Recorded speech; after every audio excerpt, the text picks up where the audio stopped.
recently came out with a 2023 emerging tech hype cycle focused on AI, and the big news is that generative AI is at the peak of inflated expectations. That is the phase right before technologies typically take a dive in the face of implementation realities. Now, you can imagine that this created a large debate in the industry. Gartner, in fact, has published a 4-part podcast series to explain how to think about the hype cycle, how it works, and all of that.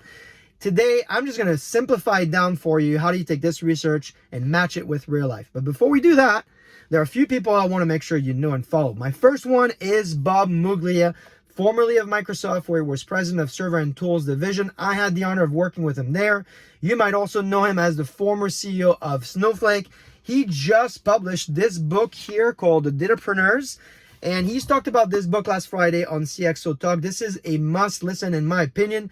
If you like me and you like the work that Michael, the host of CXO Talk, does, you're going to want to make sure you follow them, subscribe, because the next guest is Aaron Levy, the CEO of Box. And guess what? After that, on September 22nd, I will also be on that show to talk about generative AI for the enterprise. So this will be my third time on that show. Michael does a great job there. If you have comments, questions, things that you think are going to make this conversation useful for you, make sure you go into my blog, LinkedIn, DM me if you're shy, and let's meet again on September 22nd. My second hero of the week is Sebastian. He's the Chief Data and Analytics Officer at Carrefour. He and I will be talking about how to deploy GenAI in production on October 4th. Carrefour is a very successful agent that is live on their site called Hopla. It's basically designed to help visitors plan their meals, assemble recipes based on Carrefour's products. It's very clever. We're going to talk about that. And we're also going to talk about what's probably less sexy in the field, but what's required for you to succeed with GenAI: security, governance, data principles you need to lay out to do this right.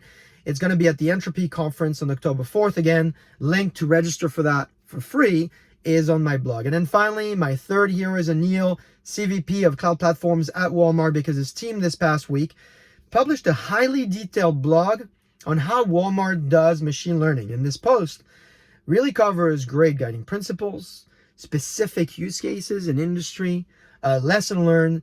It's a must read, I think, as you're starting your Power Week and you want to be inspired. This is a blog that I put also on my LinkedIn feed and got a lot of engagement. So make sure you click on that if you want to engage with the rest of the community. Now, this last example from Walmart really maps well with what I was talking about at the beginning of the CarCast. How does this research from Gartner map with the reality of many of you listening? Is Gartner right? Is GenAI really at the peak?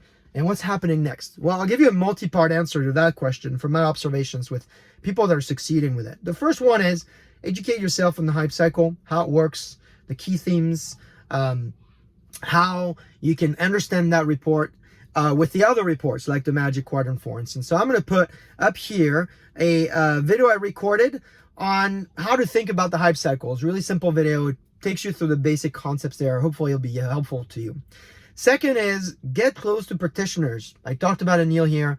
Read the blog, reach out to him and his team. Everybody's learning here. It's an amazing time to be in this field. And then finally, I would say third is focus on 3 aspects of your deployment.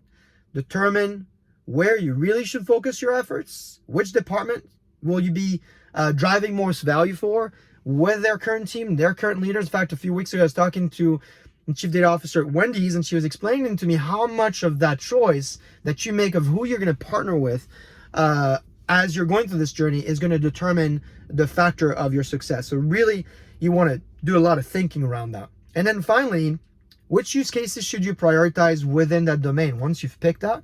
And here I would say don't stack rank. List is not good enough. You're going to want to map your use cases against a quadrant. I'm a big fan of quadrants. The 2 dimensions here, I think, I've succeeded the most: value, feasibility, value to your business based on your ability of your current team and current partners in the business to make it happen. So the question is Gartner right? Frankly, I don't know. In fact, I would say, like my friend Sanjmo says, it depends. So that's for reality and research. This week, you might notice, is going to be pretty busy if you're in tech and enterprise software. Here in San Francisco, Salesforce has their main conference, Dreamforce. So if you live and work San Francisco, you're going to see a lot of people here. I personally look forward to meeting with a lot of my industry friends, past customers and colleagues and practitioners. There are rumors about happy hour with Clem, the co-founder and CEO of Hugging Face.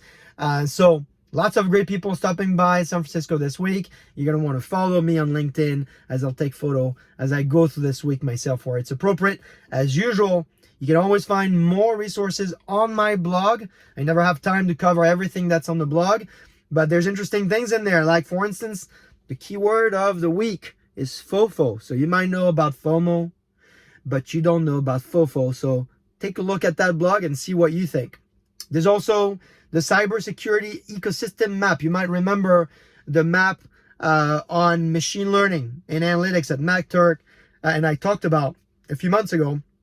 Well, now there's a new one on cybersecurity. If you're trying to learn about it, it's a great one to get started. And there's also in the blog some great stats about SaaS growth. And so there's the SaaS Growth Report, which shows how much time it takes the best-in-class SaaS companies to reach the $1 million ARR and $10 million ARR milestone. You'll be surprised with what you read there. Again, I hope you get a lot of value out of these quick CarCast updates. Have a great week this week. Have a great Power Week, and I will see you next week.